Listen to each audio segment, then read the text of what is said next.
end to the war in Gaza. You've called for that many times. You've offered Netanyahu political cover for that. You've urged him to distance himself from extremists like Smotrich and Ben Gvir.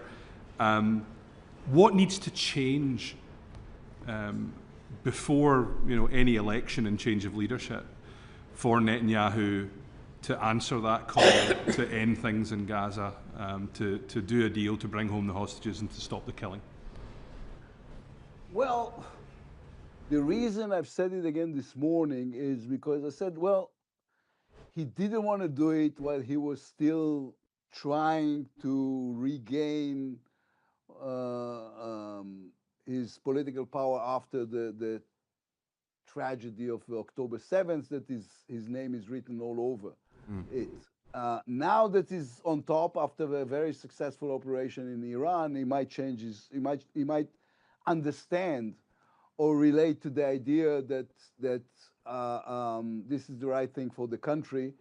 And you know what? It is also something that will be extremely popular to the people of Israel. So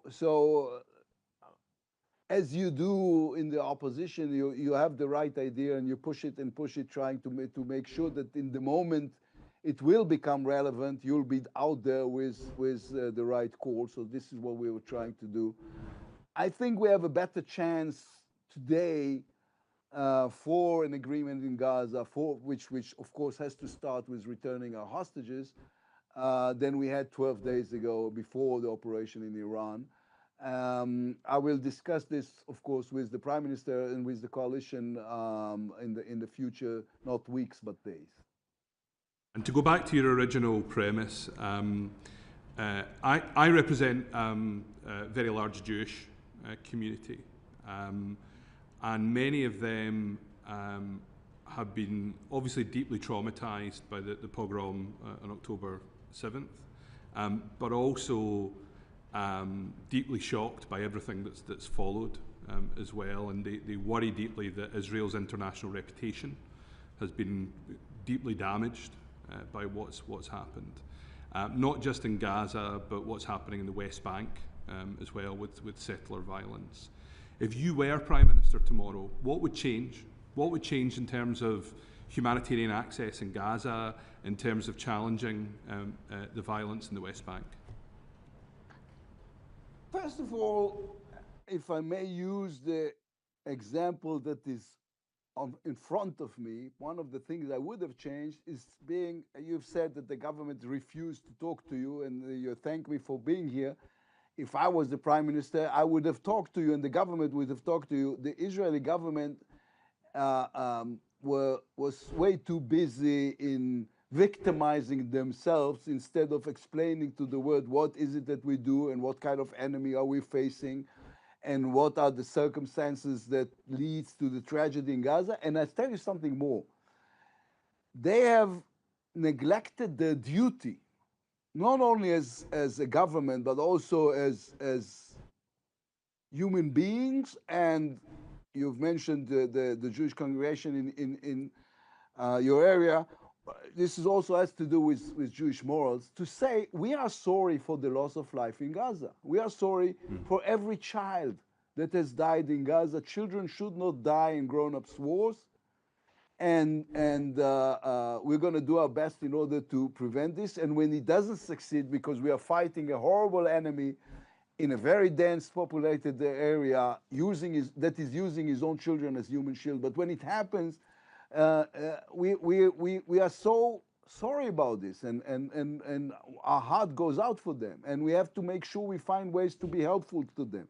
And the reasons that our government has neglected their duty to say so is cynical and political in ways that I find hard to not only to relate to, but to forgive. You see, I tried not to attack my own government in the British Parliament, and couldn't do it because this is so emotional for us all. So this is one. And two, I would finalize a deal in Gaza a year ago.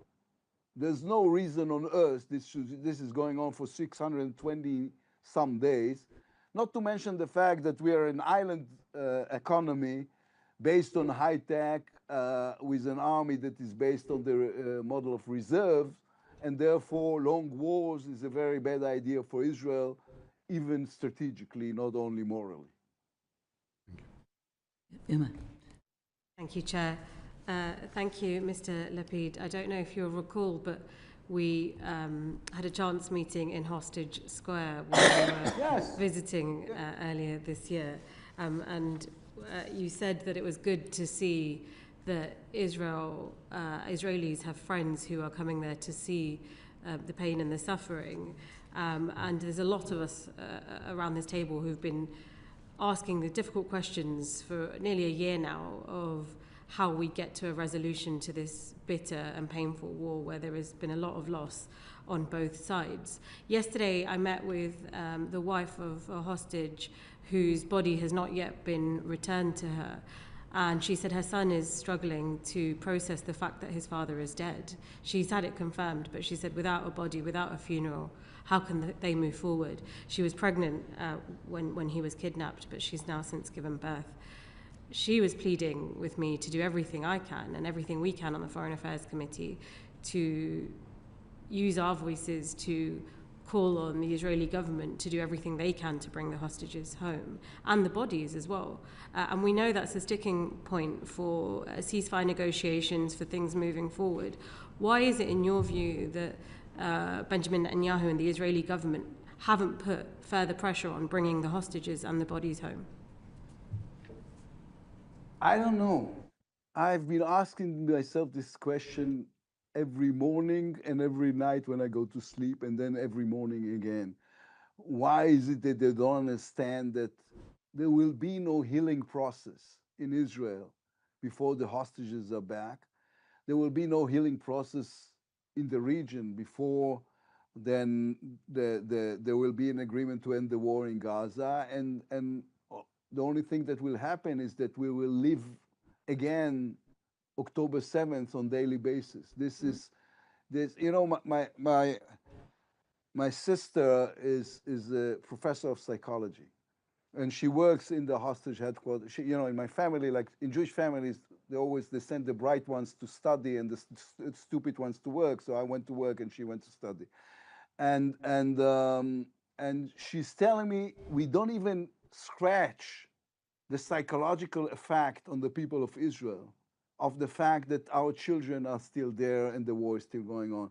So why is it that our government is not willing to take the extra effort and finish this is beyond my comprehension. Thank you. The view is really clear from when we were there, even though for a short time. A lot of the Israeli people, the general public, are quite tired of the situation, and they do want this to end.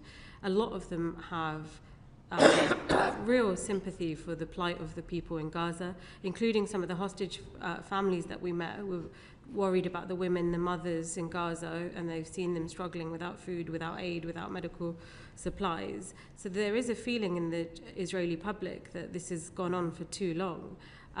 But the members of the Knesset that we met when we were there were unwilling to even see that point of view, and they were solidified in their mindset.